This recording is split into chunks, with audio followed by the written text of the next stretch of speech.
Okay, so we are going live. Thank you, Miss Karen. So again, as we started off with that introduction, we are going to help veterans familiarize themselves with the educational chapters and the opportunities that come with each one. Veterans Upper Bound understands that transitioning to civilian life takes preparation, research, planning. Having the right tools to do so is absolutely essential. And we are here as a team to include our collaborative community partners to help you make the right decision on how to turn on your benefits and where to use those benefits. The VA education system has right at about 5 different chapters. We'll start with the Montgomery GI Bill. Bear in mind that every veteran's entitlements are different based on length of service, contribution, or decisions that they decide to take upon exiting the service. With the Montgomery GI Bill, your estimated benefits go for 36 months. And with this bill, your tuition and fees you have to pay from the monthly housing allowance, which I pulled out yesterday from the VA site, of about $1,994. Simple math, we'll go with $2,000 per month. And that is based on a 12 credit hour rate of pursuit. There are no book stipends. And to be eligible for this chapter, you have to have paid $1,200 into the plan while on active duty. Many veterans, whether they're in the TAPS or in different separation programs, this is where they get the option to waive their Chapter 30, and they will usually select the post 9/11. That option is still open if you haven't waived your Chapter 30. Further down in the slide, we'll discuss some differences, some estimations. But as you can see, Chapter 30, you pay the tuition and fees to the institution. And once you get your rate of pursuit at 12 credit hours, roughly $1,200 per month. The post 9/11 Chapter 33, again, your estimated benefits go for 36 months. With the Chapter 33, your tuition and fees are paid directly to the institution. It has to be as you are. They also allow you for a 12 credit hour rate of pursuit, $1,375. This amount is tethered to the closest Department of Defense institution, so that can vary throughout the state since we have government facilities in Los Alamos, the labs, different Kirkland, Holloman, and other areas where DOD has BAH. With this, you get $1,000 book stipend. The book stipend isn't just as plain as it is. It is calculated at 24 credit hours per year. So if you do the math, it's 1,000 divided by 24, and it roughly comes out to $46 a credit hour. Some institutions have 3 semesters. So if you take a full 12-hour semester load for each 3, you're going to run out of your $1,000 by the time you get to your second semester. So the third semester, you will be out of book money, which is important to plan or to research other opportunities to find books, to rent them, or maybe even loan them. Or there's programs that loan books out. I know, for instance, the Veterans Resource Center at CNM has quite a intensive book loan library. Veterans buy the books, they no longer need them, and they've been donating them to that venue. Some of the differences, as you can see here, Chapter 30, again, going with the math, I took out the average cost of tuition, which is highlighted, for a community college. So if you wanted to go with Chapter 30 and that's what you decide to do, you can approximate $19.94 for 12 credit hours minus the cost of tuition for the first term. And then after that term, as you can see, for the first term, if you do not go through financial aid, deducting that $900, your first check, you can expect about $1,200. Then every month that the semester runs, you will expect right about the full $19.94 for the rest of the term. If you just do the math and pay for classes otherwise, you're looking at $19.94 times 12 months, which comes out to a total of $23.98. Again, these are estimates, but the root number of $19.94, I did pull off the VA's website yesterday. Chapter 33, known as post 9/11, pays out $13.95 right now, and that again is derived from the closest DoD E5BAH. They pay full tuition. You could see the cost of books as you pull them out from your credit. Like I said, every term at 12 credits, you get a portion of that $1,000. So when it comes down to the bottom line, there is a difference. Chapter 33, right at about $2,400, you pay tuition and books. And then chapter 30. And then chapter 33, rough estimate of about $15,000. So there is a difference, money left on the table if you decide to go chapter 33. Some of the benefits of chapter 33 are evident. Tuition is paid. You're set for that, and you actually walk away with the $1,300 monthly. The chapter 30, there is a point when you're in it that it is very convenient, especially at the lower cost of tuition in certain community colleges. And there is an opportunity when you have a few months remaining on your chapter 30 that you can switch over to chapter 33. The new Veterans Readiness and Employment, it used to be VRE for Veterans Rehabilitation and Employment. It has since changed just recently. It is known as the Chapter 31. And I want to bring it out to everyone's attention that is contemplating using this chapter. It's best if you get with a VRE case manager or somebody within the VA system before or even after you apply. I have a hyperlink here, which will be provided. It's not automatic. There is certain individual qualifications and disqualifications that are determined by a VRE case manager. If you are fully eligible, what the Chapter 31 offers is either an education plan, ultimately leading into employment, or maybe even just a few courses to brush up and get you into that employment opportunity you're looking for. The full cost of attendance is paid. Your housing allowance roughly starts at $605 a month, and there is additional per dependent that comes into that per month. Your books are paid. There is a full cost of books and supplies, and the supplies, from my experience, just on the knowledge of what I had with that, it was $50 a month that they gave me that I could use at the bookstore. Based on the individual education or employment plan, certain tools such as computers, internet, printer, and other special education needs can be provided.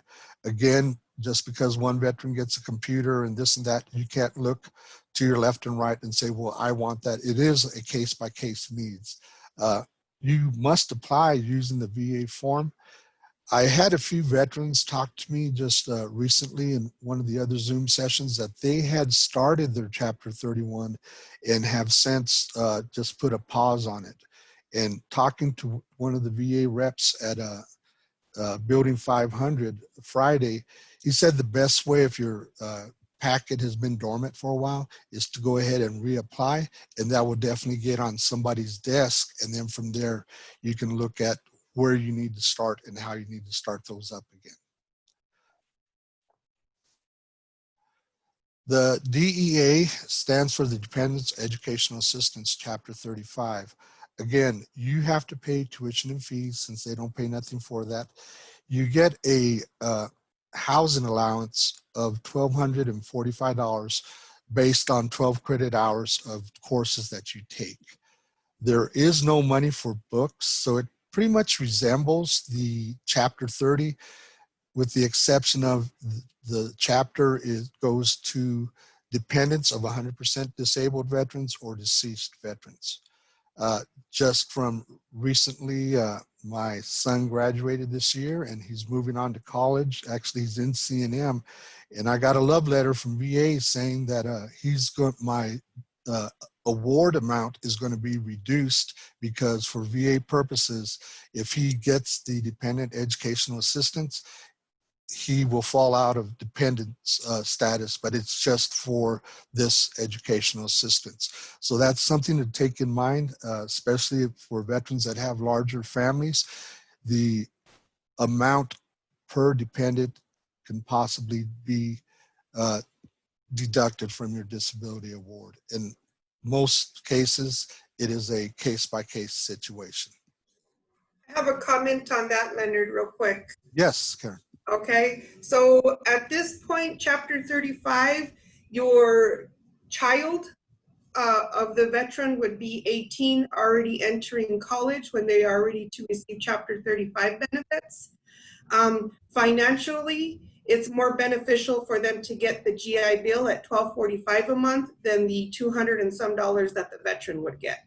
So yes, it is beneficial. They're still considered a dependent. They're just getting more money out of Chapter 35. Absolutely. Thank you, Ms. Karen.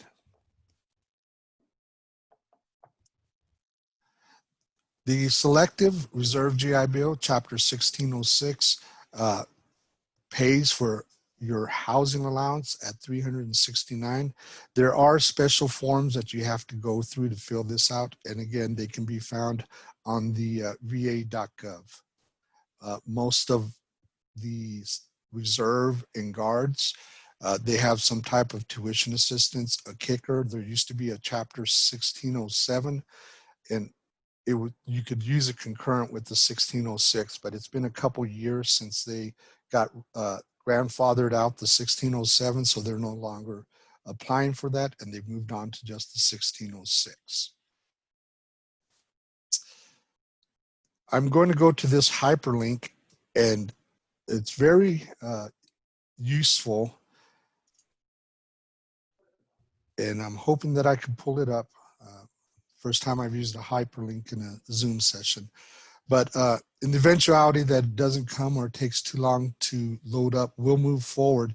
But if you go to this hyperlink, you will find that you could put in whatever chapter you want, what school you're going to, and it breaks it down by the cost to go to school, your monthly BAH. So it's very useful. And it looks like I'm not going to be able to load it up. I apologize for that.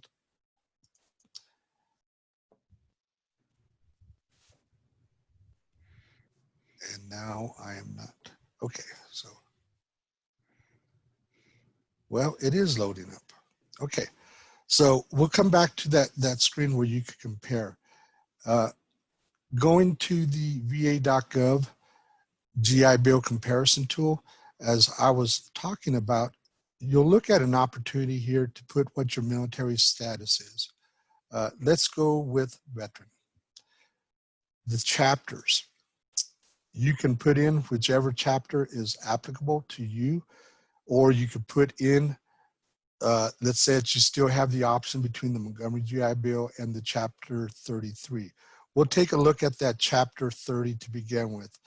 You must have completed an enlistment of 3 years. And again, like I said earlier, you have to put in that $1,200 into the Montgomery GI Bill while you are active duty. We want to enter a school. So we'll go with UNM. Leonard, Uh-huh. you need to do a new share to your website screen. Okay, thank you.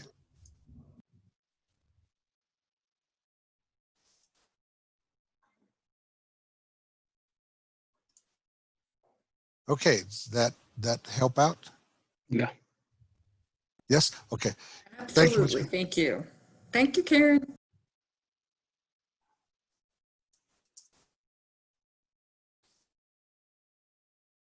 Okay, so we will go with grants. So as you can see right here, you may be eligible for up to the housing. It stays the same in the books. Now, when you view the details for your colleges, it's going to give you a breakdown of the estimated benefits per term, the school costs and their calendar. It gives you the learning format and location, scholarships, and other VA funding.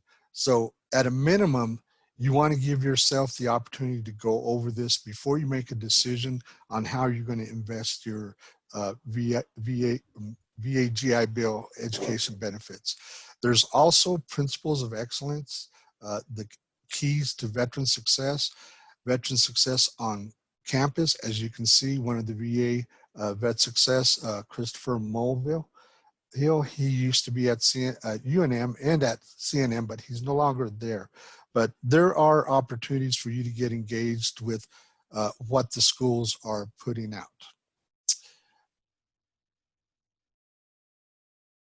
Okay, so I am going to come out of this screen. Let me know if everything works out. Are we back to the original presentation? Yeah. Okay, great, thank you.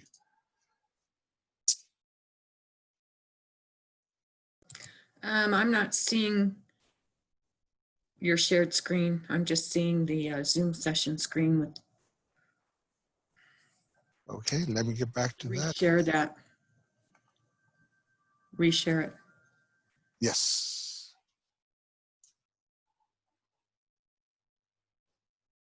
And I am not coming up with.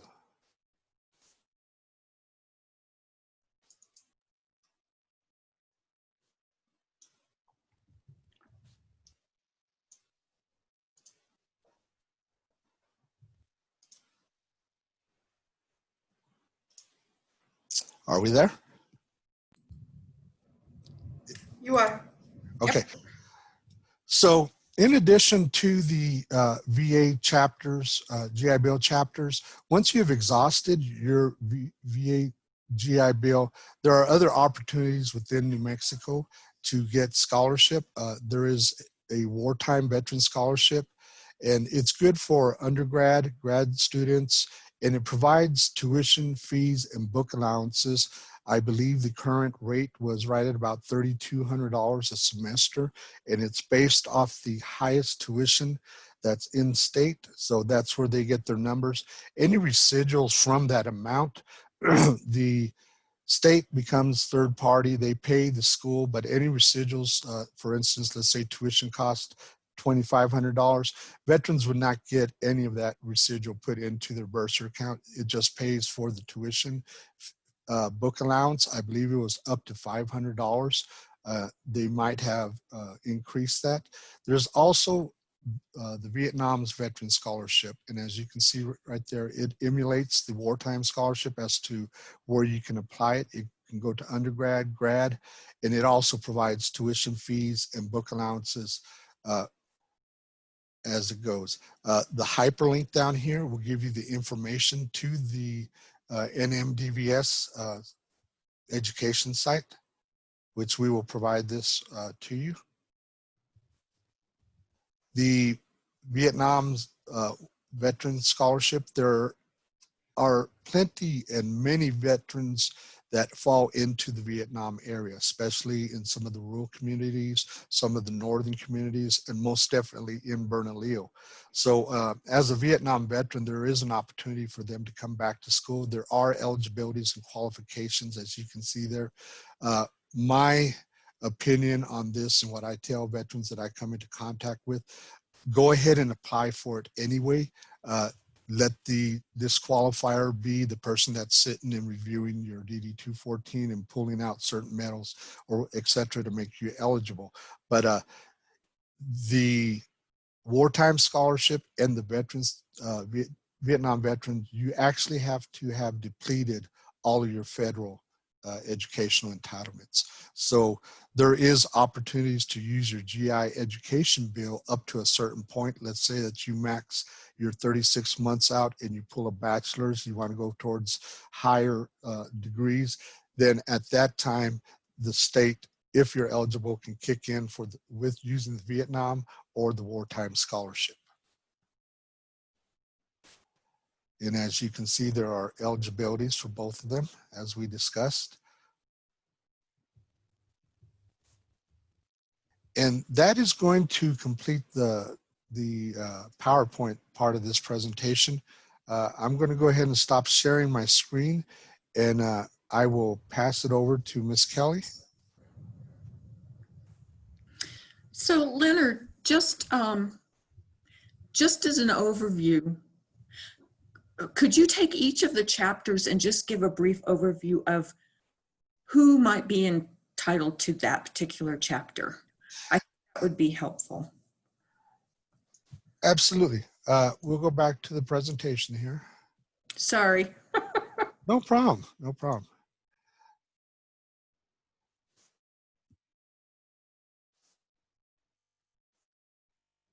And are we sharing? Can you see my screen? Yes. Okay. So Montgomery GI Bill Chapter 30.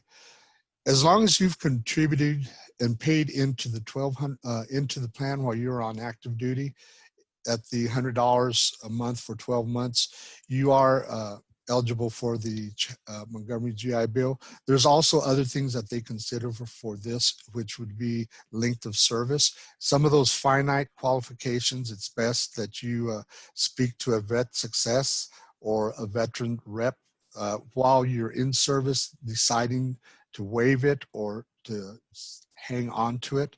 So there is an opportunity, like I mentioned earlier, for you to use, let's say, from what I believe, you can use up to like 35 months. If you have a few days, you can go ahead and switch over to the Chapter 33. This will benefit veterans who have plans to go to a lower cost institution. Doing simple math again, CNM I know costs at an average of $900 a semester. You have $1,900 to pay for that semester, or you can also apply for financial aid and defer cost, and you could pocket the housing allowance and pay for it using other means. The Chapter 33 post 9/11, it pays the 100% tuition of books, not the books, the in-state tuition. Most veterans find that the Chapter 33 is more beneficial because if they start at a higher cost institution, their tuition and fees are covered using the Chapter 33. The book stipend, again, it's based off of 24 credits during the year. If you take 9, you multiply 46 times 9, and that's what you can expect for that term. So before I go to the VOC Rehab Veterans Readiness, are there any questions from our audience in reference to the Chapter 30 and Chapter 33? Yeah, Leonard, can you start out using Chapter 30 and then run out of that, and if you're eligible for Chapter 33, use that? There is an opportunity to do that. However, it's derived off of when you want to switch it over, and you have to have a re-enlistment. You have to have at least completed 1 term, and then actually 2 terms to be able to switch this over. So before I give any of that advice, it's like, well, if you haven't re-enlisted, your Chapter 30 is all that you're going to get. I believe if you're in your last semester, that's when you can start applying for the Chapter 33. And one of you VA audience helped me out with this. It's I believe if in your last month you can apply for the Chapter 33 and you can get an extension of 12 more credits, or is it 18? Say that one more time. Say your one more time. Okay, my situation is that I have been using Chapter 30. I have a 2 enlistments, 2 terms of service, so I can switch over to the Chapter 33. When would be the best time to convert from 30 to 33? Having started, I would recommend that you exhaust all of your Chapter 30 Montgomery GI Bill benefits because that has a time frame attached to it. And that is 10 years from the day you discharge out of the service. So I would exhaust all your Chapter 30, and then Chapter 33 you could use because that's moved over to 15 years after your date of discharge. And then most recently, it's actually gone to the Forever GI Bill. Right. So you want to use the one that's going to exhaust first and then move on to the second one. okay, And then once you use all your federal benefits, then if you fall under that wartime scholarship eligibility, then you can go to the state and ask them to help you with that portion of it. all right. Are there any questions from the audience, input, advice? Does that answer the question? It does, Ms. Karen. Okay. And- All right. The good thing too, when you were saying the GI Bill, also depending on your time, it'll extend through the semester. If it expires in the middle of the semester, it'll extend to the end of that semester. So if you are to expire in September and you've started your fall semester in August, it will pay through December on a regular. So that's one of the good things about GI Bill as well. Thank you. Moving forward, some of the audience that work in the certifying capacity, could you share a little bit of your experience with what you're what you're processing under each one of these chapters? Perhaps Mr. Rivera, you were from Northern. What typically happens when you see veterans coming in, and what type of advice do you give them with these 2 chapters? Well, the first thing I do is I have to make sure that they do have the certificate of eligibility that states what chapter they're in. And then from there on the Chapter 30, what I do is I still certify them through their, their tuition, and then I do go over their degree program and make sure that they are taking classes that are within their degree program, because if they're outside of their degree program, then the VA won't pay for those. Chapter 33, same thing. The one thing I do want to ask Karen, maybe she can help me out with this. Okay, so on Chapter 33, once they have, as long as they have 1 day of benefits left, they can actually submit an application for the STEM scholarship through the VA, which extends it another 36 months. Have you heard that? Is that correct? Let me look on the STEM scholarship because that's fairly new. Okay. Let I me- just let wanna- me go- Yeah. Okay. So, Uh, now, with- when you're talking of the STEM scholarship, is that something through the state or No, it's through the VA. This is fairly recent. or is it the Fry scholarship? no, No, it it's it a falls STEM. under, yes, if I may step in here. Okay, It falls in the new Conley GI Bill, the Forever GI Bill, to where if you're in a STEM degree on both chapters or whatever chapter you're in, there is an opportunity. They will give you an additional 9 months if you apply for it, and those additional 9 months, they can actually add to it, but that usually helps to get to the end of the degree, especially in some of those harder concentrations in the STEM field. So my experience with this, when I asked the veterans to go ahead and apply for it, and speaking to Muskogee, since that's our regional, it is, if they're in a STEM program, there is a possibility for them to apply for the extension. That was supposed to have been rolled out last year, August. So we're in, almost 11 months behind or in front of the rollout. So depends which way you're looking at it. So the new Forever GI Bill does have some new intricate trigger lines and where you have to apply. So it's best if you actually visit that. And I purposely didn't put it in here because it's a pretty thick read, and you have to Yeah. pull it out as you're going to what is applicable to you. So basically, they could put in here plus 9 months if you apply and you're in STEM, and that would apply to the Chapter 33 as well. Yeah, Uh, I was actually able to pull up a nice little fact sheet about the STEM scholarship. So I'll send it to you, Leonard, so you can disperse to everybody who's in the meeting today. And again, STEM, you know, science, technology, engineering, and math teaching programs, for those who didn't know, they're eligible. So if you have that veteran going into that teaching degree in those subjects, then they're eligible. Thank Sorry, you. I didn't mean to get off track and get off with You're chapter fine. 30. But No, it's a really good question, especially since, you know, New Mexico is hurting for these teachers, and anything that we can give them to help them become teachers in New Mexico, why not promote it? yeah. Yes. But back to chapter 30. I don't have too many chapter 30s anymore because a lot of veterans that did come in, they switched it over to the chapter 33 without it actually lapsing. So yeah, I do have mostly chapter 33 benefits. I mean, students.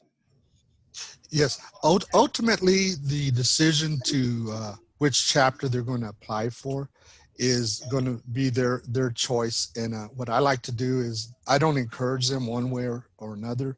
They can see, you know, what's black and white here, and they can make the comparison. I did have a situation once where one of my colleagues, a first timer in the Air Force, one hitch. They made him they convinced him to go with the chapter 30. He moved, which would have worked at CNM, but then he moved to California, and the tuition rates over there were crazy. They were skyrocket, and there was no way that his $1,900 was going to cover that. He was under the impression, based on the advice they gave him, just like you said, Mr. Rivera, that he could switch over, but he did not have that reenlistment. So that definitely complicated his finances, and he should have, you know, made the correct choice to begin with. But that's where we can give them, it's kind of hard to actually tell them what to do. I don't accept that liability, but, you know, with what we have, at least we can lay it out for them. Do we have anybody from with experience on the VOC, Veterans Readiness and Employment, that could put some, you know, input to that? I have like one. I have no, I'm sorry. I have 2 students on chapter 31, and I deal a lot with their case manager, so I make sure that everything's correct with their case manager. I still certify them as through VA once. The only thing that's changed is now the billing process goes straight to a new process through Tungsten. I don't know if anybody's familiar with Tungsten. Um, it's become a little bit difficult for our the finance individual, because she's still learning the process. This is, you know, fairly new. But chapter 30, I pretty much it's the same as any other one as far as certification for myself. It's just I'm more in contact with their case manager. Okay. What I wanted to throw in chapter 31, and it is based off of personal experience. It's not rigid, but you do have to stay within your degree plan that your case manager and you have come into agreement. There is a contract that you sign. You're not bound to stay in that career field if you find difficulties, but you do have to come back to your VR&E case manager to make those kind of decisions. If, you know, your degree that you had settled on is going to aggravate, or it's just unattainable, and they will work with you. I myself had a lot of problems with math. Me and math are no bueno when we're by ourselves. So I found out that there was tutoring available. Again, I spoke with my case manager. She picked up and she assigned a tutor that would help me through. And that's why I put in here that there are other special education needs. When a disabled veteran is using their Chapter 31, full disclosure up front, the VA has your record. They're looking at your record, they're looking at your disability, and they're making the decision for you. So if you have other accommodations that you need, all institutions have a shack, an ARC, or a DRC that we work in tandem with. Not only do they get their case manager, the VA special needs, but they're also special accommodations mandatory, and they're set by the American Disability Act that they are eligible to. For instance, extended time during their test. If the class is an hour and a half and they've already got everything set up with their Disability Resource Center, they could take the test outside of the classroom environment and get up to 2 times. They could have note takers. As you can see, the actual benefit comes from disability. So that's where the VRNE case manager, along with the institutions, work to accommodate within certain guidelines and regulations. Okay. Thanks, Leonard. You're welcome. I have a question. And I think some of our veterans will benefit from the collaborative knowledge that we have assembled here. So I'm just going to put it out there. We have homeless veterans in the program. We have veterans who are trying to go to school and they're living on disability. And some of the programs are split at UNM. So they're seasonal. So the first part of it will be for 2 or 3 months, and then there's a 3-month break, and then they pick up several months later. And we've had some questions come up about how can they pay for living expenses during those breaks. And I know Leonard mentioned something about getting SNAP if you're a full-time student and you're on some kind of VA educational benefit or something like that. But I'm just throwing it out there because I do think we could benefit from that knowledge and share it with our veterans. So what I'll start off with, the state of New Mexico, they have the SNAP program, and there's a requirement. I'm not sure if it's still ongoing with COVID, but there's a requirement that if you're receiving the SNAP, that you have at least a 20-hour job search. You're looking for it. As a student, the student is waived from the requirement to find a job. It does involve going back to the financial aid or to admissions and getting a student verification. They match up what you've registered for, and on that information you can take that form and it expedites and it eliminates the job search requirement. Now, as when you are in between terms, unfortunately the federal side of the benefits only pay when you're in school. For instance, a lot of the schools start on the Monday, usually the 3rd week of the month. So you can expect a prorated pay for your first 15 days of, let's say, August, or the last 15 days of August. You'll get paid September for those 15 days. Then you'll pick up a full check in October for your pursuit that you did in September. There are certain programs, the welding, a lot of the technical programs, they will have, let's say in welding, from 8 to 12, one course. Then they will go on from 1 to 4 with another course. The VA does their math, and it's part of term.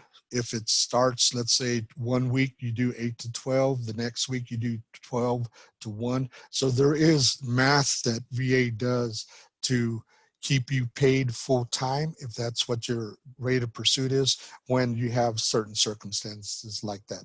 And usually they pop up in the technical, HVAC, the truck driving, the welding. So you're actually going to school like it's a job.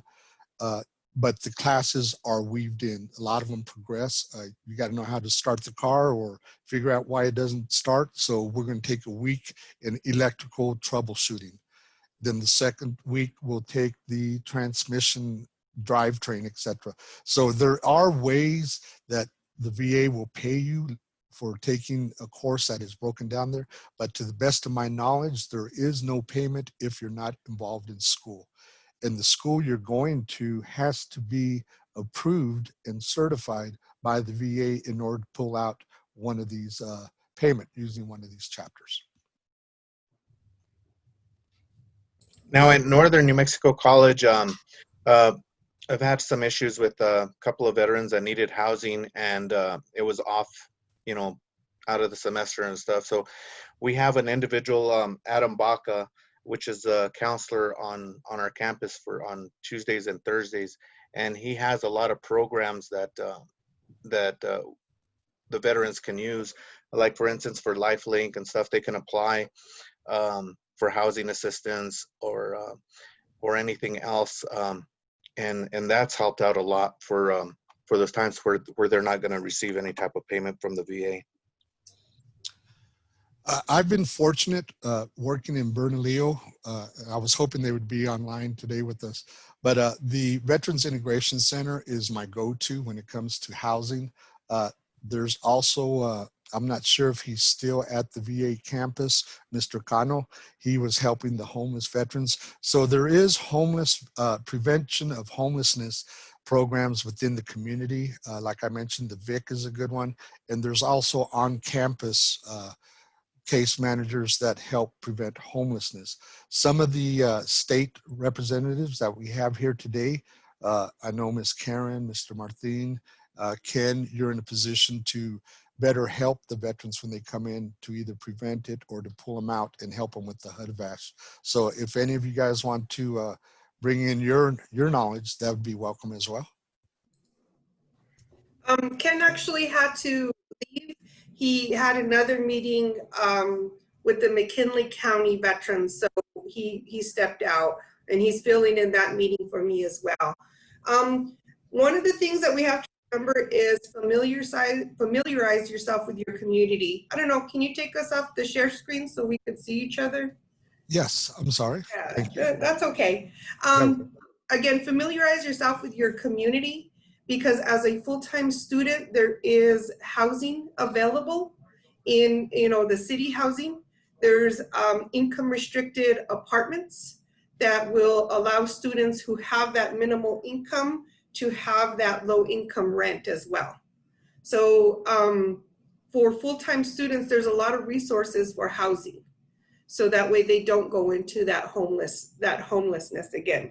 Again, HUD-VASH works a lot like the Section 8 program does, to where they give you a stipend if your landlord or if the apartment complex accepts that type of housing vouchers from the federal government. So again, where I was in Las Vegas, city housing is available to full-time students. I'm not too sure if Taos has that availability, but again, know your community because there is housing available. Yes, one of the guests here brought up the fact that there is limited housing in general in the Taos County. With that limitation, is there a waiting list that they go on to as housing becomes available, or is that just a work in progress as they go along? I'm not too sure in Taos County. I'm not too familiar with the county or the city housing there. But again, you know, we have somebody from Espanola here, we have somebody from Taos, then that's when you can start pulling in those resources from each individual community. Again, when I came to Albuquerque, it's a lot different because now we have a whole array of housing in a bigger city, and we also have the New Mexico Veterans Integration Center that will allow, you know, a hotel for those homeless veterans. But know your community. Thank you, Ms. Karen. And that's advice that I can give. Yes, that I'm picking on you, Ms. Karen, because that's okay.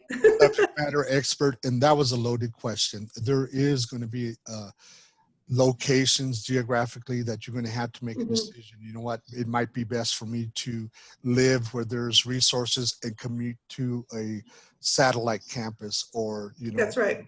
a different job. So knowing all of this information going in, or while you're in the prep state, or even when you've already started school, life changes. You know, income might change, and all of a sudden you're in a position to where we need to help you prevent homelessness. So there's a big emphasis from the federal, state, and city. Albuquerque, for instance, is going up with the mini homes. So a lot of good stuff coming in. Unfortunately, veterans sometimes don't take opportunities, even though they know about it, but it's still, you know, our diligence to get it out. And anybody else have any? I'm Input? just reading Callie's message that she said that Taos County does have a problem with housing in general. Mhm. And that happens. I grew up in rural New Mexico, so I do know the lack of, so I completely understand. New Mexico VIC does not have housing available outside of Albuquerque, but there is that availability in Albuquerque. And they're within walking distance of the VA Medical Center, so a perk on that one. For the smaller communities, that's when we would pull in, and we'd pull in resources from that HUD FASH program, where they have their own counselors to help people get into housing and ensure that that housing is paid for them with those vouchers. Thank you, Ms. Karen. Thanks, Karen. Thanks. I just had one other thing I wanted to bring up, Leonard. The importance of knowing how to find out about your VA educational benefits. I was wondering if you could just take us to e-benefits and kind of walk us through the value of that, because I know some of our veterans are not sure whether or not they have VA educational benefits. Okay, so one of the step off point that I encourage veterans to do when they come out, or if they've been out for a while, is to open up and start an e-benefits account. E-benefits helps you manage your education. It helps you manage your medical. It helps you with careers. It's very, very thick with useful information. For the educational side of it, on the va.gov, the e-benefits is going to refer you to va.gov to apply, and that's where you use the comparison tool. Also, your e-benefits, and I would go there, Kelly, but it's going to be different for everybody, especially if they don't have an account. I could only go so far before. Right. But logging in and taking advantage of those services on e-benefits. A tip for e-benefits, it works better on the Internet Explorer, Firefox, the Google server. It's I don't know if it's because it gets overused, but sometimes you can try to log in on using the Google server and it'll say unavailable. So just try different servers. They do have a lot of downtime for reconstruction and bringing stuff up to date on their platform. But if you're persistent and you can get into your e-benefits, it'll assist you in just about everything you need. And most importantly, if you are considering changing into a Chapter 31 and you do not have a documented disability, that's where the e-benefits is helpful. You can start a claim, starting using an intent to claim, which is the actual date that from there they are responsible if there's an award to come back to. So getting familiar with your e-benefit accounts is very important. One of the better things that I like about it is your medication, especially during COVID-19. That has been one of the biggest fears that our veterans are coming back. Can I get on campus? Can I pick up my meds? Well, those routines for the protection of everybody else in that hospital setting, they have to protect those people from incoming diseases. So a lot of the online services, that's where I'm referring veterans to. Set up your e-benefit account, manage your health, get your prescriptions going in, do your telehealth. There's all kinds of opportunities there in the e-benefits. And I'm glad you brought that up, Kelly, because that is an important launch point. And as you start using your e-benefits with our social capital and our community partners, that's where we start referring veterans. Let's say if you had something personally that you can't figure out, you would get a hold of us, one of your advisors as a participant, and we will steer you to some of the subject matter experts that we have built up as social capital in our communities. So, but you have to put that first initiative. E-benefits, it's not all that easy to sign up, but there is a process. Along with some of your GI Bill, and I want to go back and I got note to make this slide. Your joint service transcripts or your Community College of the Air Force, CCAF, those are very important when you are starting your education. To the best of my knowledge, you have 2 semesters to get your military service transcripts into the school, or they won't move forward with your 3rd semester of certification. JST is a bear to get signed up because they require a password that has a lot of particular fields that you have to put in uppercase, lowercase, etc. So getting those transcripts into the institution is one of the largest hiccups that a lot of veterans find. I was an engineer in the Army. Why don't my service records give me credit for blowing up obstacles or putting out a bridge or something like that? Well, the military classified you as an engineer, but the institution giving you the degree for that engineering concentration, they have to make sure what they're teaching you is current, because they are eventually the ones that are going to give you that degree. So a lot of your military experience, unless it's actually college or Dante's or one of those other programs that provides a certificate, the college has the right to accept it or not based off of what they're going to give you.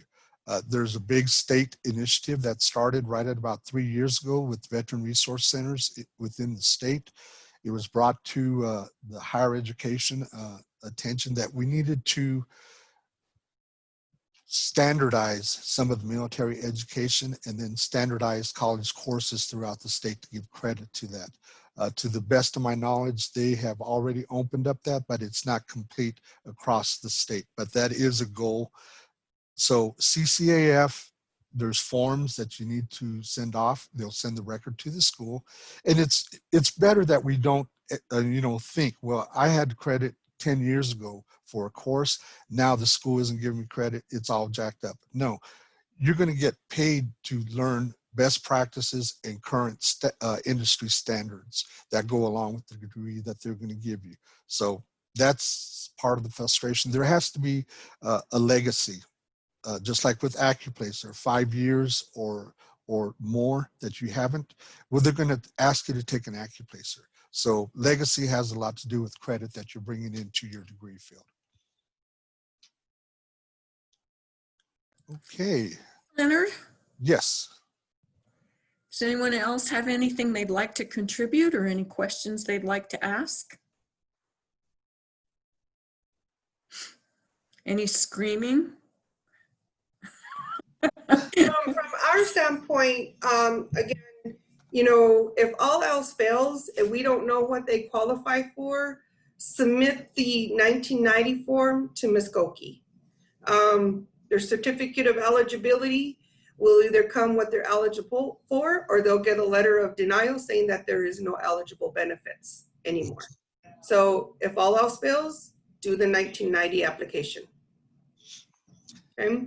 On the state benefits, on your last 2 slides, those go through our agency, through our department.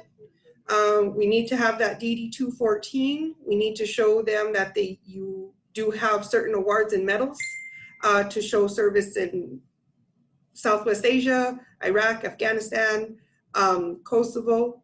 Vietnam Veteran Scholarship, what we look for is both the service medal and the Vietnam campaign medal before we even move forward on those. Miss Karen, Yes. or anybody else that might put into this. I know I'm talking here. Everybody's gonna tell me to go ahead. No. I'm loving this.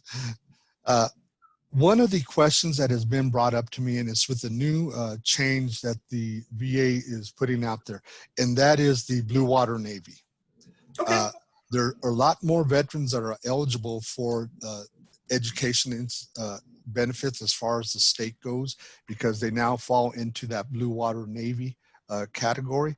So one of the things that I present to the veterans that are of the Vietnam era or within post the Desert Storm to current, if they're in the Navy or in the Coast Guard, by all means apply for it, because there's a lot of tentacles that come with this new Blue Water Navy entitlements. Are you experiencing any of that now as far as applications looking for that? And how are the qualifications standing So out? Blue Water Navy actually came out for disability benefits for Navy veterans that served within a 12 nautical mile of Vietnam who were exposed to the Agent Orange herbicide. So January 1st, the VA overturned that said if you are a Navy veteran that falls within this category and you have one of the presumptive illnesses from Agent Orange, we are going to look over your claim again or look at your new claim and grant you those because you're within that nautical miles. So now they're becoming disabled veterans for illnesses that they've had for previously years, or just finally realized that they can apply because they were in the Navy and really never got boots on ground in Vietnam.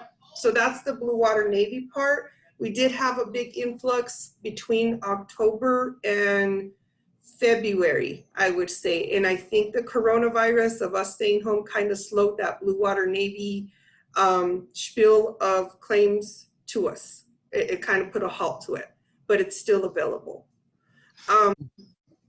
Claims, again, Vietnam scholarship, it hasn't changed. We're still looking for the both Vietnam service and the Vietnam campaign medals. Okay, thank you. And that brings up another interesting, offshoot here, to where it applies towards claims, but getting those claims and establishing a disability being the first step, that leads into education opportunities. Yes, it does. It does lead into that voc rehab. Yes, it does. Yes, and also I'm looking at most recently, I believe her name is Amanda Martinez. She's from the New Mexico Workforce Solution at CNM. And she was bringing up an educational program that New Mexico Workforce Solution puts out there if you are under-resourced.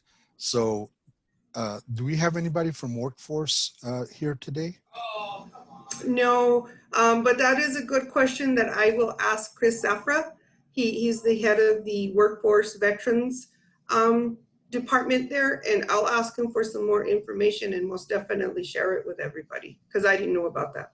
Okay, and I have to do some diligence there. I have to get with my handler over there for my 31 is Roberto Cristian. So there's people that are in those positions. The Workforce Solutions has special positions. They're called DevOps. So their audience is straight up veterans. I'm not sure if they share casework with other populations in our community, but the effort they put into the veteran population, that's another good source for education. They have trades. I invited the New Mexico Department of Rehabilitation. That is also another tool within our state. It is a qualifying program, but if you're disabled, it takes about 3 months once you apply to the DVNR to get an audience. Once you get in there, they'll determine if you have a disability that you either need retooling or re-educating, or maybe even going down the Social Security route.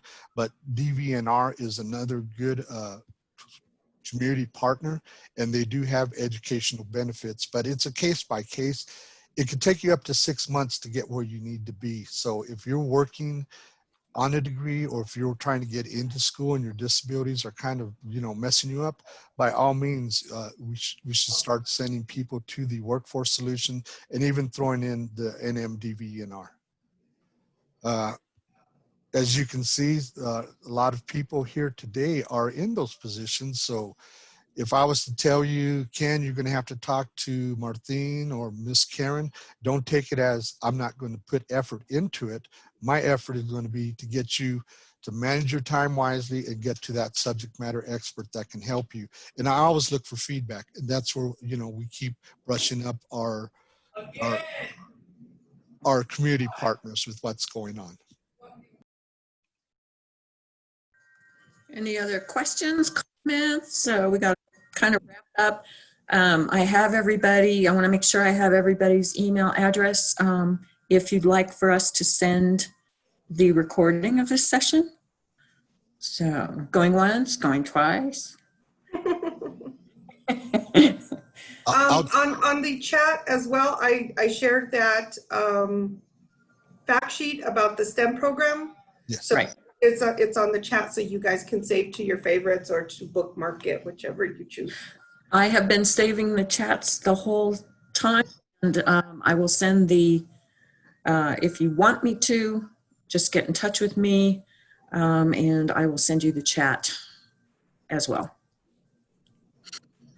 For our community partners, what I would like to do is we have been having some orientation Zoom sessions. We have another session set up, I believe, on the 24th, Ms. Kelly. And if you would consider the opportunity to be in that audience, also put us in the chat and we will send you an invitation. What that overview does, it gives our viewers the specifics of how the Veterans Upward Bound program engages with veterans to get them prepared for college. As you can see, just keeping it short, I think we've hit pretty much every pillar of society that, you know, they maybe need some shoring up. We might have to help them with housing, employment, finding finances, helping them get VA medical care or outside. There's also a new VA, it's called the Mission Act, which is another program that we help them to get to medical care. But it's not like we're providing the actual service under Veterans Upward Bound. We just have veteran resources within our community, as you can tell by the audience. So anybody in the audience, if you would like to attend those orientations, feel free to put a thumbs up or in the chat, put, you know, yes or no, and we'll send out those invitations. And this way, it's somebody mentioned earlier, we're trying to retool and rethink how we're doing our community outreach, how we're getting out there. And I think this platform right here, maybe on a monthly basis as a pilot, we should get together, attend each other's sessions, invite each other. And I think that will help some of the outreach and some of the recruitment that different agencies are looking for. And we're in a position to put our program out there and to open up an invitation as well. Thanks, Leonard. You're welcome. So Michael, you'd like to be included. Okay. And Jessica, we heard from her. All right, so I'm going to save this final chat.